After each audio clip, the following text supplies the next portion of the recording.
Assalamualaikum warahmatullahi wabarakatuh. Perkenalkan, kami dari kelompok 13 yang beranggotakan Ardaya Nugraha Pratama, NIM 215231094, Aisyah Nur Syaila Balkis, NIM 215231097, Zilda Natasha Putri, NIM 215231100. Di sini kami akan mempresentasikan tentang Pusat Peradaban Islam. Pusat Peradaban Islam yang pertama, Baghdad. Sejarah Kota Baghdad. Kota Baghdad didirikan oleh Khalifah Abbasiyah kedua Al-Mansur pada tahun 754 sampai 755 Masehi. Terletak di pinggir Sungai Tigris. Mula kota ini diberi nama Madinatus Salam, kota perdamaian, lalu dirubah menjadi Baghdad yang berarti kota anugerah Tuhan, given by God.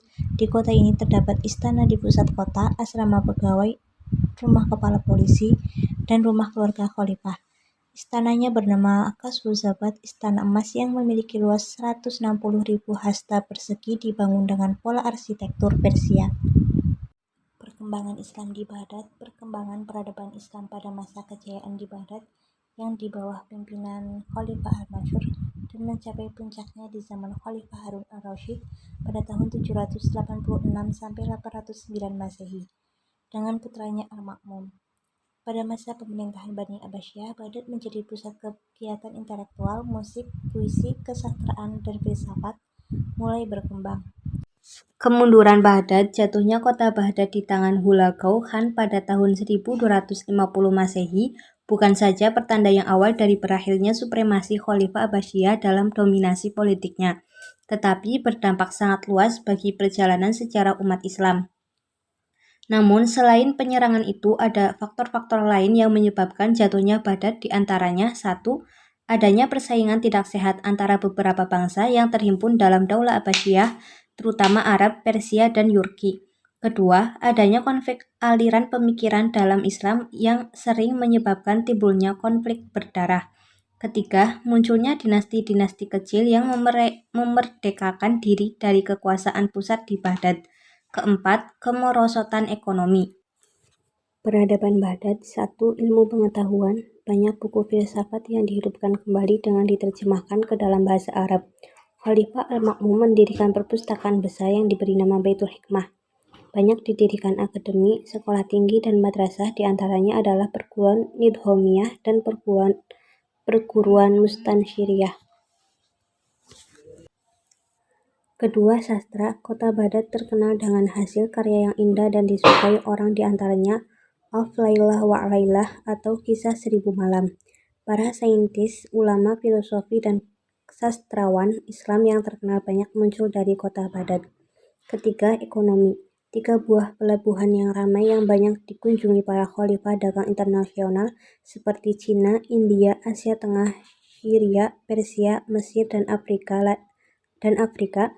2 di Basroh dan Sirot di Teluk Persia adalah faktor pendukung perkembangan kehidupan ekonomi di kota Baghdad. Keempat, arsitektur. Baghdad memiliki tempat-tempat yang menarik, yaitu Museum Nasional Irak, di mana koleksi artefakar yang tak ternilai dijarah pada saat invasi pada 2003, Gerbang Tangan Kemenangan, dan Kebun Binatang Baghdad. Salah satu bangunan tertua adalah Istana Abbasiyah yang dibangun pada abad ke-12 atau abad ke-13. 2. Mesir, Kairo. Masuknya Islam ke Mesir.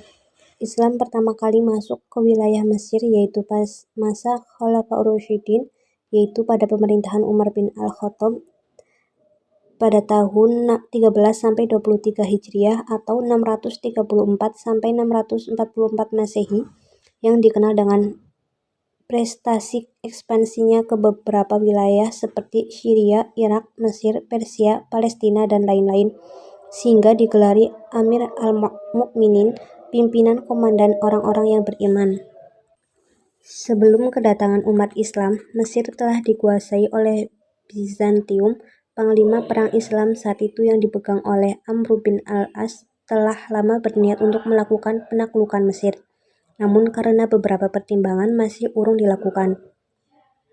Kota Babylon yang ditundukkan pada tahun 20 Hijriah, Iskandaria, juga dapat dikuasai oleh pasukan bantuan di bawah pimpinan Ubadah bin Samit.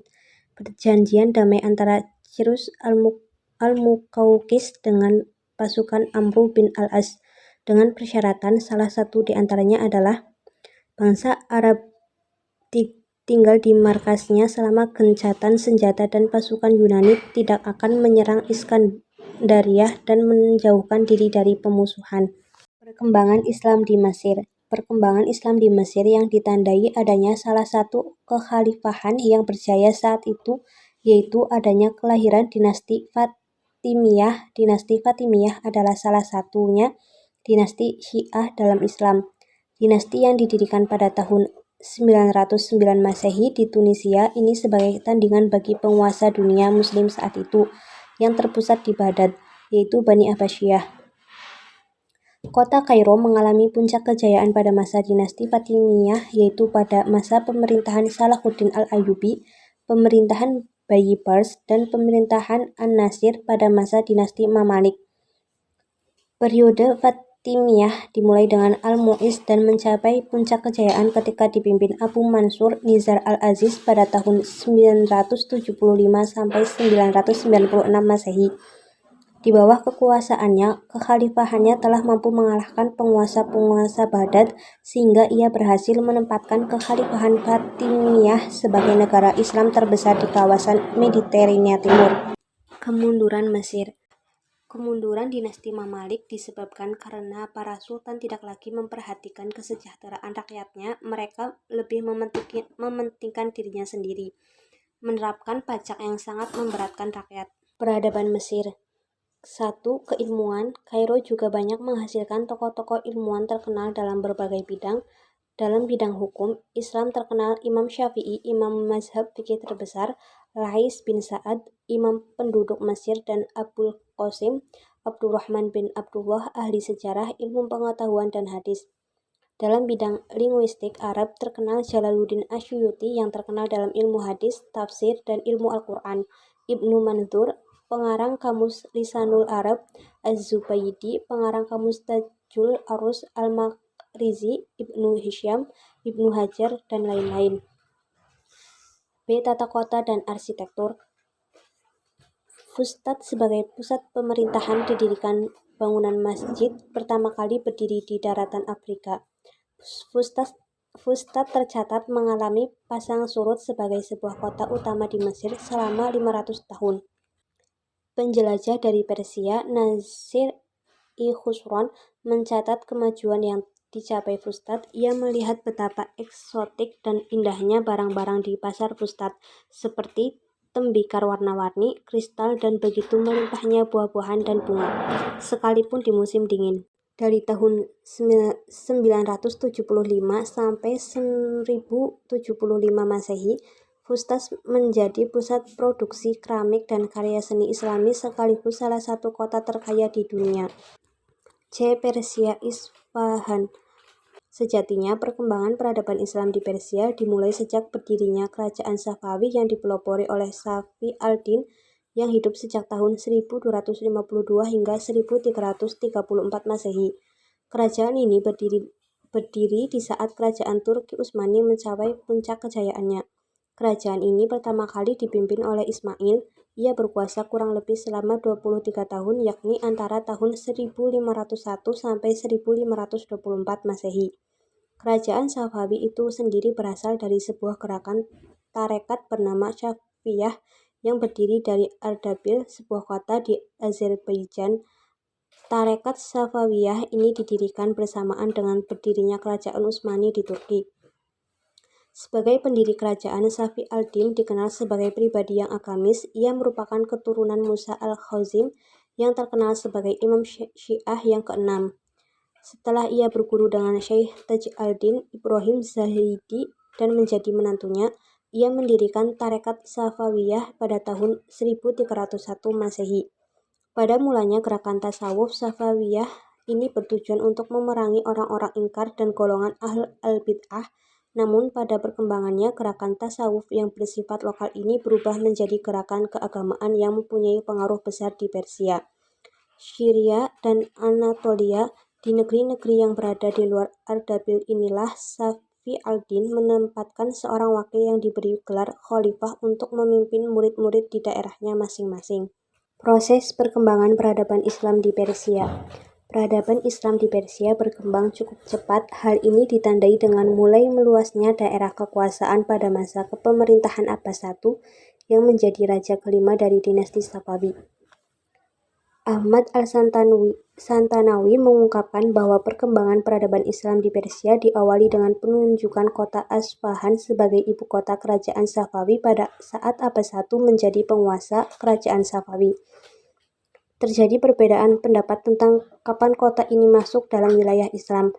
Pendapat pertama mengatakan bahwa penaklukan kota ini terjadi pada tahun 19 Hijriah atas perintah Khalifah Umar bin Khattab. Sedangkan pendapat kedua yang beraliran Basroh menyebutkan bahwa kota ini ditaklukkan pada tahun 23 Hijriah di bawah pimpinan Abu Musa al-Asy'ari. Dengan demikian, peradaban Islam di Persia mulai berkembang pesat setelah kota Asfahan berhasil ditaklukkan oleh bala tentara dinasti Abbasiyah untuk yang kedua kalinya. Berangkat dari fakta ini dapat disimpulkan bahwa proses perkembangan peradaban Islam di Persia dilakukan dalam rangka perluasan daerah kekuasaan.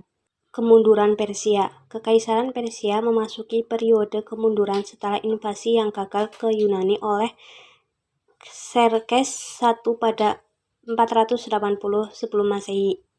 Dinasti-dinasti tersebut adalah Kekaisaran Seleukus pada tahun 330 sampai 248 sebelum Masehi, Kekaisaran Parthia pada tahun 248 sebelum Masehi sampai 224 Masehi, Kekaisaran Sasania 226 sampai 651 Masehi, Islam Persia pada tahun 700 sampai 1400 Masehi, dan dinasti Qajar hingga abad ke-20. Para penguasa berikutnya berusaha mengembalikan Kekaisaran Persia ke masa-masa kejayaan seperti yang dilakukan Achaemenid, meskipun dinasti Qajar sempat membuat Kekaisaran Persia sebagai salah satu pusat perkembangan Islam, tetapi tetap tidak dapat menandingi kejayaan yang dicapai Kores Agung dan Darius Agung. Keberhasilan Raja Abbas I dalam merebut kembali daerah-daerah yang pernah dikuasai oleh kerajaan lain pada masa raja-raja sebelumnya menjadi tolak ukur kemajuan peradaban Islam di Persia, khususnya dalam bidang politik. Di bidang ekonomi, Raja Abbas I berhasil mengubah pelabuhan Qumrun menjadi pusat perdagangan yang berada pada jalur penghubung antara timur dan barat. Sedangkan di dunia iptek, Persia masa itu berhasil melahirkan ilmuwan-ilmuwan handal seperti Baha al-Din al-Syairazi, Sadar al-Din al-Syairazi, filosof, dan Muhammad Baqir ibnu Muhammad Damat yang pernah mengadakan observasi mengenai kehidupan lebah-lebah. Pada masa kejayaan inilah kota Isfahan yang menjadi pusat perkembangan peradaban Islam dihiasi dengan bangunan-bangunan berarsitektur tinggi. Hal ini bisa dilihat pada arsitektur Masjid Shah yang dibangun pada tahun 1611 Masehi.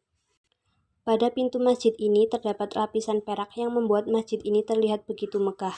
Turki Istanbul. Sejarah masuknya Islam di Turki.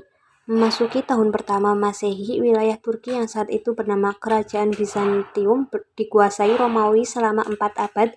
Kekuasaan Romawi dijatuhkan kaum Barbar. Pada masa inilah ibu kota kerajaan dipindahkan dari Roma ke Konstantinopel, sekarang Istanbul. Pada abad ke-12, Bizantium jatuh ke dalam kekuasaan kerajaan Ottoman yang dipimpin Raja Osman I. Inilah masa keemasan Turki Ottoman. Pada masa inilah pemerintahan Turki Ottoman memperoleh pengaruh Islam yang kuat. Setelah Osman I meninggal, kekuasaan Kesultanan Utsmaniyah kemudian merambah sampai ke bagian timur Mediterania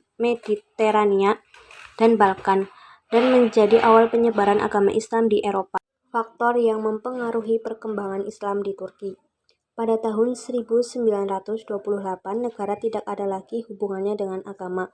9 tahun kemudian, yaitu setelah prinsip sekulerisme dimasukkan ke dalam konstitusi di tahun 1937, Republik Turki dengan resmi menjadi negara sekuler. Perlu dipahami bahwa Sekulerisasi yang dijalankan oleh Mustafa Kemal tidak sampai menghilangkan agama. Sekulerisasinya berpusat pada kekuasaan golongan ulama dalam soal negara dan soal politik.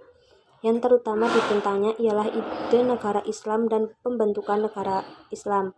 Negara mesti dipisahkan dari agama. Institusi negara, sosial, ekonomi, hukum, politik, dan pendidikan harus bebas dari kekuasaan syariat. Namun, negara tetap menjamin kebebasan beragama bagi rakyat. Peradaban Turki. Arsitektur. Masjid-masjid yang dibangun di sana membuktikan kemajuannya. Gambar-gambar makhluk hidup yang ada sebelumnya ditutup, mihrab didirikan, dindingnya dihiasi dengan kaligrafi yang indah, dan menara-menara dibangun. Masjid-masjid penting lainnya adalah Masjid Agung Al-Muhammadi atau Masjid Agung Sultan Muhammad Al-Fatih, Masjid Abu Ayyub Al-Ansori, tempat penaklukan para Sultan Utsmani, Masjid Bayazid dengan gaya Persia, dan Masjid Sulaiman Al-Qanuni. Di samping masjid, para sultan juga mendirikan istana-istana dan villa-villa yang megah, sekolah, asrama, rumah sakit, panti asuhan, penginapan, pemandian umum, pusat-pusat tarekat, dan lain-lain. B. Dalam bidang kemiliteran dan pemerintahan. Kebudayaan Bizantium banyak mempengaruhi kerajaan Turki Utsmani ini. Kemudian sejak mereka pertama kali masuk Islam, Arab sudah menjadi guru mereka dalam bidang agama, ilmu, prinsip kemasyarakatan, dan hukum. Huruf Arab dijadikan huruf resmi kerajaan. Kekuasaan tertinggi memang berada di tangan sultan, tetapi roda pemerintahan dijalankan oleh Sadr al-Azam, Perdana Menteri, yang berkedudukan di ibu kota. Jabatan-jabatan penting termasuk Perdana Menteri seringkali justru diserahkan kepada orang-orang asal Eropa dengan syarat menyatakan diri secara formal masuk Islam. Pusat peradaban Islam di India atau Delhi. Masuknya Islam di India. Islam diperkirakan masuk ke India pada abad ke-7 melalui jalur perdagangan dalam rangka perluasan wilayah Islam. Khalifah Umar bin Khattab dan Utsman bin Affan pernah merencanakan untuk menaklukkan India, namun rencana itu baru bisa dilaksanakan secara efektif pada masa pemerintahan Bani Umayyah yang berpusat di Damaskus. Perkembangan Islam di India. Dinasti Ghaznawiyah berhasil mengembalikan posisi Islam di wilayah oleh Sultan Mahmud Ghaznawi pada tahun 1020 yang berhasil menaklukkan raja-raja Hindu di wilayah India dan mengislamkannya. Orang yang mendirikan kerajaan Mughal di India adalah Zahiruddin Babur pada tahun 1482 sampai 1530 Masehi. Pada tanggal 21 April 1526 Masehi, terjadilah pertempuran yang dahsyat di Panipat. Babur memasuki kota Delhi sebagai pemenang dan menegakkan pemerintahannya di sana. Kemunduran India pada 1700 Masehi sampai 1800 Masehi. Saat India di bawah pemerintahan Aurangzeb yang mendapat gelar Alamgir, terjadi pemberontakan dari pihak golongan Hindu. Sesudah Aurangzeb meninggal dunia, serangan-serangan pemberontak bertambah kuat dan akhirnya daerah-daerah yang jauh dari Delhi melepaskan diri dari kekuasaan Mughal satu demi satu. Dalam hal itu, Inggris telah turut pula memainkan peranan dalam politik India dan menguasai India pada tahun 1857 Masehi sampai tahun 1947 Masehi. India menjadi jajahan Inggris. Peradaban India. Pada bidang pendidikan, Mughal sangat cemerlang. Mereka membangun masjid, perpustakaan, dan madrasah. Pengajaran waktu itu meliputi filsafat, logika, geometri, sejarah, politik, matematika, dan ilmu agama. Selain itu juga dibangun sekolah tinggi. Arsitektur dapat dilihat dari bangunan-bangunan yang indah seperti Benteng Merah, Masjid Jami, Istana Megah di Delhi dan Lahore, dan yang termasuk salah satu dari 7 keajaiban dunia adalah Taj Mahal di Agra. Pusat peradaban Islam di Spanyol atau Andalusia.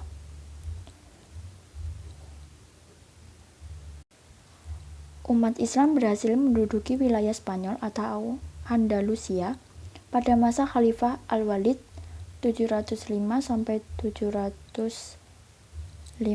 Masehi yang merupakan salah satu khalifah dari dinasti Bani Umayyah yang berpusat di Damaskus. Dalam penyerbuan ini, Thaurif menang dan kembali ke Afrika Utara dengan keberhasilan penyerangan pertama serta melemahnya pertahanan kerajaan Visigotik yang berkuasa di Spanyol saat itu. Pada tahun 711 Masehi, Musa bin Nusair mengirim pasukan ke Spanyol sebanyak 7.000 orang dipimpin oleh Thauriq bin Ziyad. Perkembangan Islam di Spanyol. Perkembangan Islam di Spanyol dibagi menjadi 6 periode, yaitu periode pertama pada 711 sampai 755 Masehi. Pada periode ini Spanyol berada di bawah pemerintahan para wali yang diangkat oleh Khalifah Bani Umayyah yang terpusat di Damaskus. Periode kedua pada 755 sampai 912 Masehi. Pada periode ini Spanyol berada di bawah pemerintahan seorang yang bergelar amir atau panglima, tetapi tidak tunduk kepada pusat pemerintahan Islam yang ketika itu dipegang oleh Khalifah Abbasiyah di Baghdad. Periode ketiga pada 912 sampai 1013 Masehi. Periode ini berlangsung mulai dari pemerintahan Abdurrahman III yang bergelar An-Nasir sampai munculnya raja-raja kelompok yang dikenal dengan sebutan Muluk al-Tawaif. Periode keempat pada 1013 sampai 1086 Masehi. Pada periode ini Spanyol terpecah menjadi lebih dari 30 negara kecil di bawah pemerintahan raja-raja golongan atau Al-Mulukut Tawaif yang berpusat di suatu kota seperti Seville, Cordova, Toledo, dan sebagainya. Periode kelima pada 1086 sampai 1248 Masehi.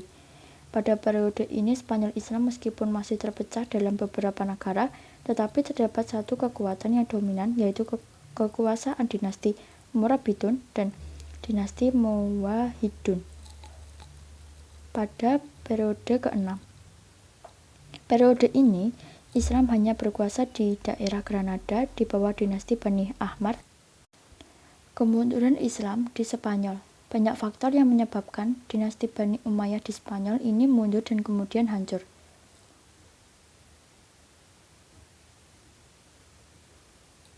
Yang pertama, konflik Islam dengan Kristen. Fanatisme kesukuan, kesulitan ekonomi, ketidakjelasan sistem peralihan kekuasaan, dan yang terakhir, gerakan kristenisasi. Peradaban Spanyol. Yang pertama, kemajuan intelektual seperti fikih, filsafat, sains, musik dan kesenian, bahasa dan sastra. Yang kedua, arsitektur. Terdapat pembangunan yang megah, yaitu Masjid Cordova, Kota Al-Zahra, Istana Ja'fariyah di Saragossa, Tembok Toledo, Istana Al-Ma'mun, Masjid Seville, dan Istana Alhambra di Granada. Pusat peradaban Islam di Samarkand dan Bukhara, atau disebut juga Transohania. Masuknya Islam pada pusat peradaban ini. Pada tahun 204 Hijriyah, Al-Ma'mun, khalifah dari Bani Abbas di Baghdad menyerahkan semua urusan pemerintahan negeri Transoxiana, khususnya Samarkand dan Bukhara, kepada keluarga Asad bin Saman. Sejak itu dua kota ini berada di bawah kekuasaan dinasti Samaniyah. Samarkand menjadi daerah sangat makmur dan sejahtera. Perkembangan Islam.